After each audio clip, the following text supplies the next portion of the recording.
Have you been able to quantify the damage, the cost of damage to these buildings? No, ma'am.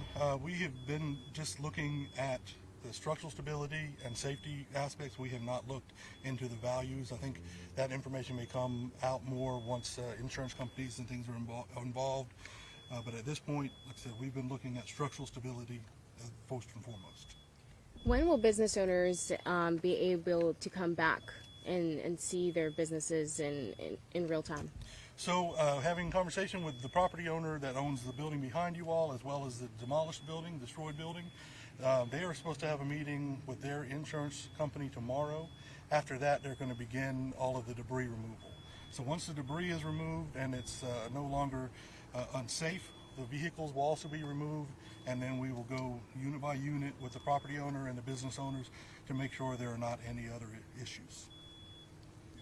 Are there any buildings over here that are still salvageable? Yeah, so the building behind you got a lot of damage from debris. There was some damage to heating and air equipment on the roof. That will have to be addressed, as well as a lot of the storefronts. We're going to have to be replaced, the aluminum and glass.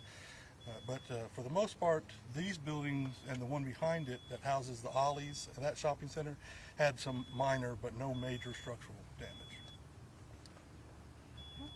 You good? Okay, Chief, we'll make our Chief Moore Fire just to give you an update on any of that y'all may have interest in. Oops. Oh, is that yours? Perfect.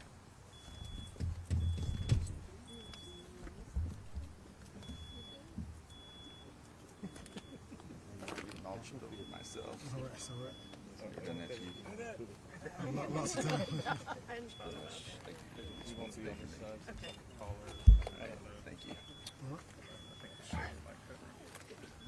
Okay, Chief, since we were last out here Friday, you know, any updates you think are important for us to know, or efforts to kind of bounce back for this community? The biggest thing is, like I said, we are here for the occupants and the property owners. We're there for them. We're going to provide every assistance that we possibly can. Again, like I said earlier, our thoughts and prayers goes out to the families and the victims as well as the property owners. And we want everybody to know that we're here for them and we're going to assist them in the way that they need. I mean, we have had another tornado that was here just about a little over a year ago. I mean, how do you grapple with that as somebody who has to continue to respond to these situations and, you know, looking around? What are your thoughts?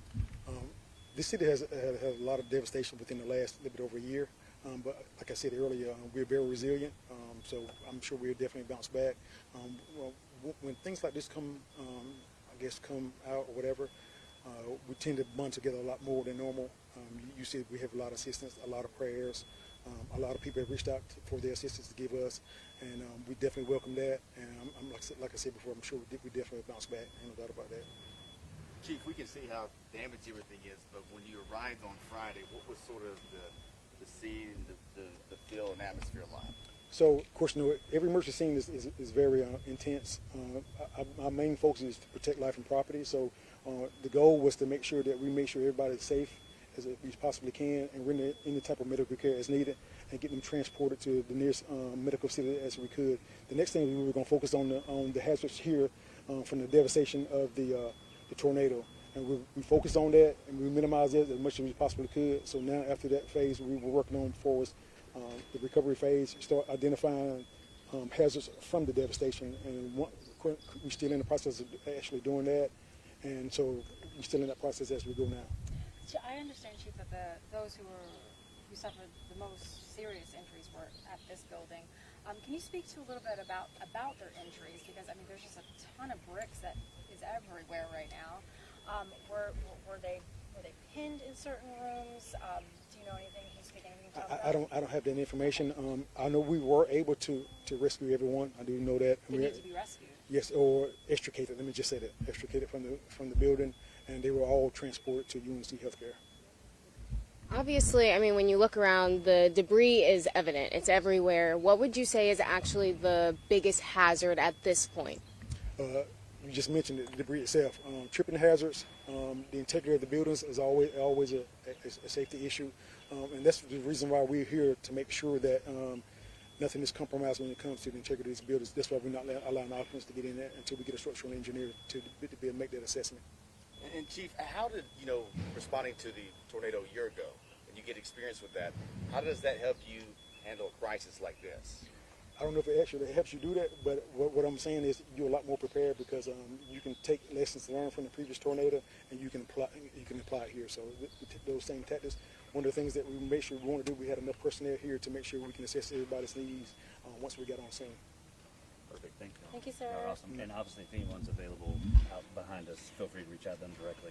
But thank you. Thank you. Thanks, Chief. Thank y'all. Thank you, Mr. Chester. Got me there. Yeah, it's hard to do it on. Yes. I ain't no better. I'd rather run the store. Thanks for not keeping this on the video. Yeah. Yes, sir. Cool. Yes, sir. Sick. I Yeah. do have one more